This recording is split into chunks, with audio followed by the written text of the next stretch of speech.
ഇന്ന് വെണ്ടയ്ക്ക കൊണ്ടുള്ള ഒരു അടിപൊളി റെസിപ്പിയാണ് കേട്ടോ. അപ്പോൾ അത് ചെയ്യാനായിട്ട് ഒരു ചട്ടിയിലേക്ക് നമ്മൾ വെളിച്ചെണ്ണ വെച്ചിട്ട് കടുകും കുറച്ച് ജീരകവും ഒന്ന് പൊട്ടിച്ചെടുക്കാം.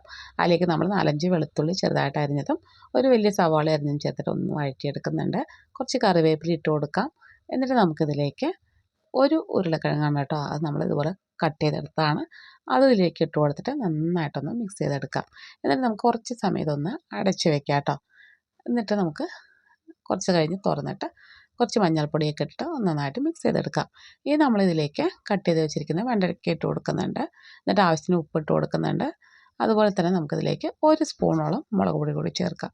എന്നിട്ട് എല്ലാം കൂടി നന്നായിട്ടൊന്ന് മിക്സ് ചെയ്തെടുക്കാം. അതിനുശേഷം നമുക്കിതൊന്ന് കുറച്ച് സമയം അടച്ച് വയ്ക്കാം. ഇടയ്ക്കൊന്ന് തുറന്നിട്ട് നമുക്കൊന്ന് ഇളക്കി കൊടുത്തിട്ട് വീണ്ടും ഒന്ന് അടച്ച് വയ്ക്കുക. കുറച്ച് സമയം കഴിയുമ്പോഴേക്കും നമ്മുടെ കറി റെഡിയാവും. നല്ല അടിപൊളി ടേസ്റ്റാണ് കേട്ടോ. അപ്പോൾ ഒരിക്കലെങ്കിലും നിങ്ങൾ ഇതുപോലെ ഒന്ന് തയ്യാറാക്കി നോക്കൂ. ഇഷ്ടമായിട്ടുണ്ടെങ്കിൽ ഒന്ന് ലൈക്ക് ചെയ്യാൻ മറക്കരുത് കേട്ടോ.